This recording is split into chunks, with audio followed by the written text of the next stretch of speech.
উদ্দেশ্যটা যদি থাকে যে সবাই মিলে মিশে কাজ করতে হবে, তাহলে কিন্তু সবকিছুই করা যায়।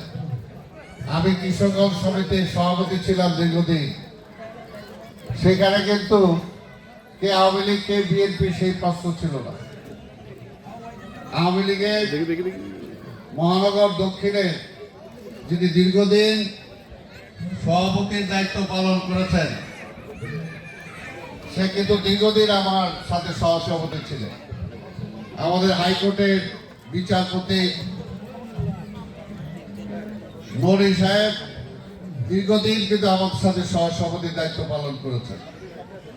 ইভেন আমার যে মহাসচিব ছিল, তিনিও কিন্তু রাজনৈতিকভাবে অন্য একটা দলের সমর্থক ছিলেন। কিন্তু বিষয়টা হলো যে আমরা সবাই যদি ময়মনসিংহবাসী হই, আমার মনে যদি ময়মনসিংহের জন্য কিছু করার মানসিকতা থাকে, ইচ্ছা থাকে, তাহলে দল বা রাজনীতিটা কিন্তু কোনো বাধা না। আমাদের ঐকান্তিক মনের চেষ্টাটা দরকার।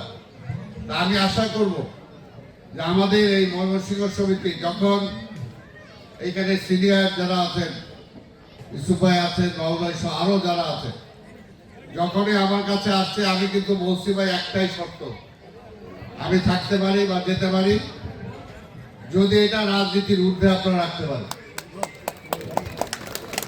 এবং সেই শর্তেই কিন্তু এখানে আসা।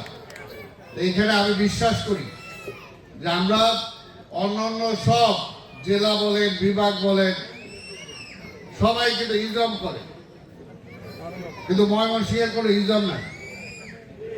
যে কারণে আমরা কিন্তু অনেক পিছায় আছি, অনেক পিছায় আছে। যে আলিম সাহেব এখানে আজকে আমাদের মাঝে আছে, উনি সচিবদের সচিব ছিলেন। ইচ্ছা করলে তো সেই সময় ওনার হাতে অনেক ক্ষমতা ছিল, করছেন। কিন্তু যদি আরো একটু উৎসাহ করা যায় তাহলে কিন্তু অনেক কিছুই সম্ভব।